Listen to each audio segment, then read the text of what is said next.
जय श्री राम, जय श्री कृष्णा, राधे राधे। श्री जी चैनल में आप सभी श्रोताओं और सखियों का हार्दिक अभिनंदन है।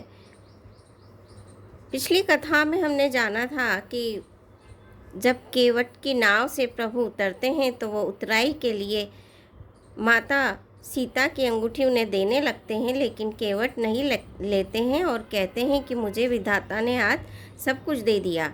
इसके बाद प्रभु श्री राम गंगा जी में स्नान करके भगवान भोलेनाथ की पूजा करते हैं और वो ऋषि भारद्वाज के आश्रम में आते हैं। आगे चलते हैं। दीन आशीष मुनि सुर अति आनंदु अस जानी, लोचन गोचर सुकृत फल मनऊ किए विधियानी, सियापति रामचंद्र की जय। मुनीश्वर भरद्वाज जी ने आशीर्वाद दिया।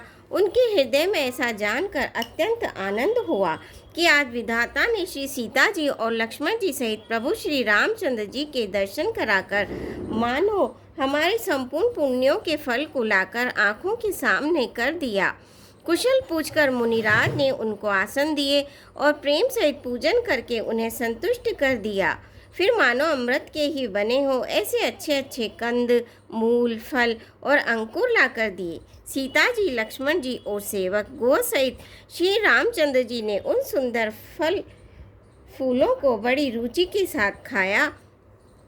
थकावट दूर होने से श्री रामचंद्र जी सुखी हो गए। तब भरद्वाज जी ने उनसे कोमल वंदन कहे, हे राम, आपका दर्शन करते ही आज मेरा तप, तीर्थ सेवन और त्याग सफल हो गया।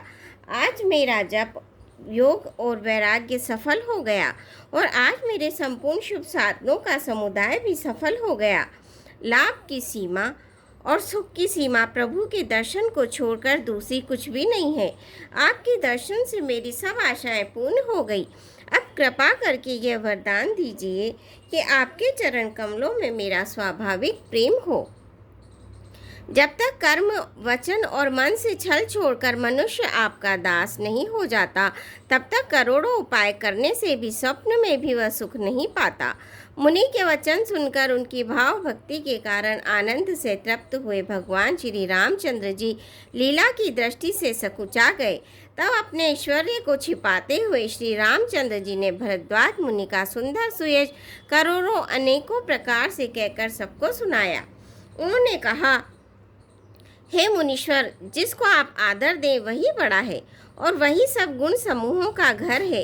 इस प्रकार श्री राम जी और मुनि भरद्वाज जी दोनों परस्पर विनम्र हो रहे हैं और अनिर्वचनीय सुख का अनुभव कर रहे हैं।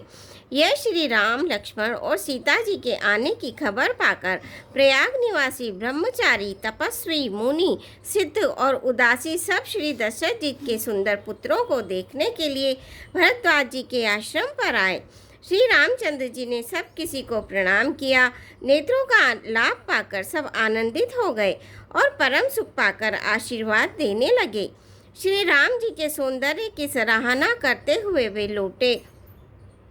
श्री राम जी ने रात को वहीं विश्राम किया और प्रातःकाल प्रयागराज का स्नान करके प्रसन्नता के साथ मुनि को सिर नवाकर श्री सीता जी, लक्ष्मण जी और सेवक गु के साथ चले। चलते समय बड़े प्रेम से श्री राम जी ने मुनि से कहा, हे नाथ, बताइए हम किस मार्ग से जाएं?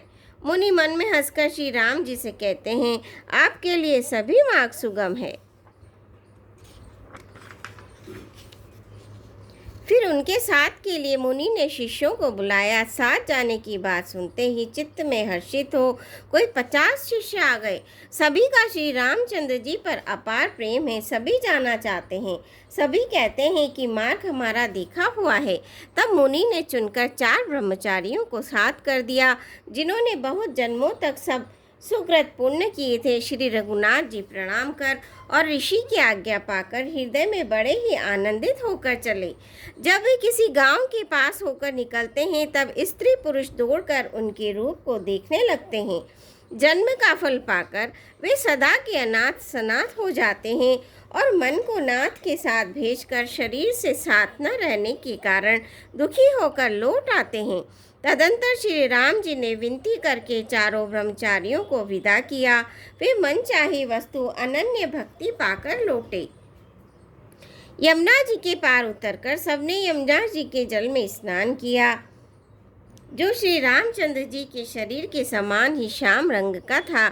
यमुना जी के किनारे पर रहने वाले स्त्री पुरुष यह सुनकर कि निषाद के साथ दो परम सुंदर सुकुमार नव युवक और एक परम सुंदरी स्त्री आ रही है, सब अपना अपना काम भूल कर दौड़े और लक्ष्मण जी, श्री राम जी और सीता जी का सौंदर्य देखकर अपने भाग्य की बड़ाई करने लगे। उनके मन में परिचय जानने की बहुत सी लालसाएं भरी है, पर वे नाम गांव पूछते सकुचाते हैं। उन लोगों में जो वयोवृद्ध और चतुर थे, उन्होंने युक्ति से श्री रामचंद्र जी को पहचान लिया। उन्होंने सब कथा सब लोगों को सुनाई कि पिता की आज्ञा पाकर ये वन को चले हैं। यह सुनकर सब लोग दुखित और पछता रहे हैं कि रानी और राजा ने अच्छा नहीं किया। उसी अवसर पर वहाँ एक तपस्वी आया जो तेज का पुंज, छोटी अवस्था का और सुंदर था। उसकी गति कवि नहीं जानते, अथवा वह कवि था जो अपना परिचय नहीं देना चाहता। वह वैरागी के वेश में था और मन, वचन और कर्म से श्री रामचंद्र जी का प्रेमी था।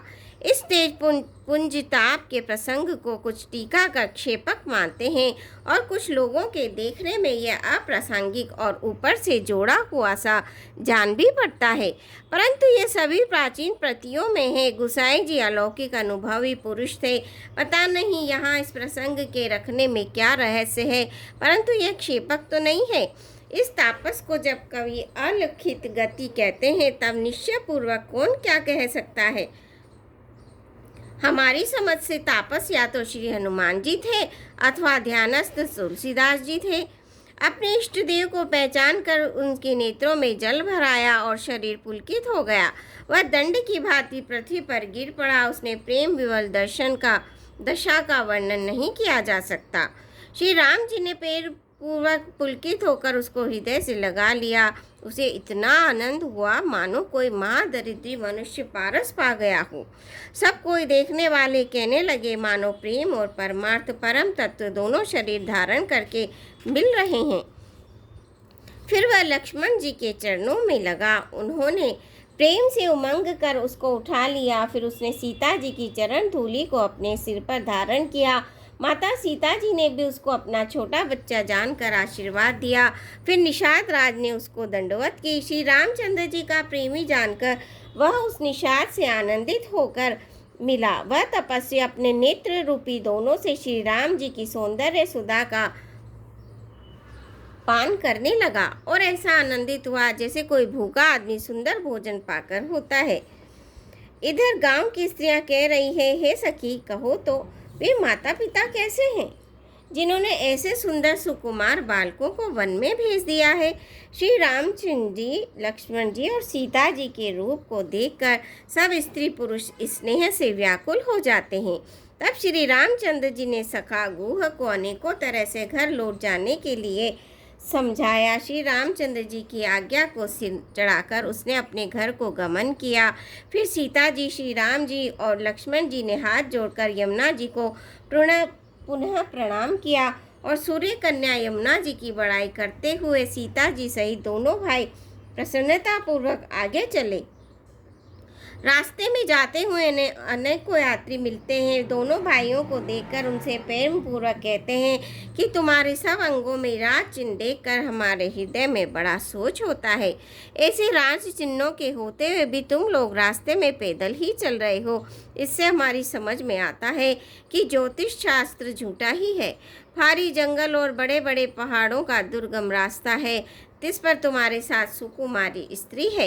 हाथी और सिंगों से भरा यह भयानक वन देखा तक नहीं जाता। यदि आज्ञा हो तो हम साथ चलें। आप जहाँ तक जाएंगे वहाँ तक पहुँचाकर फिर आपको प्रणाम करके हम लौट आएंगे। एहि विधि पूछई प्रेम बस, पुलक गात जलुनेन, कृपा सिंधु फेरई तिनहि, कही बिनित मृदुबेन, सियापति रामचंद्र की जय। पवन पुत हनुमान की जय। मंगल भवनिय मंगल हारी, दबौ सुदशरथ अजर बिहारी, दीन दयाल विरद संभारी, हरौ नाथ मम संकट भारी। श्रोताओं, आज के लिए बस इतना ही। कल फिर आपसे भेंट होगी। आज्ञा दीजिए। धन्यवाद। जय श्री राम।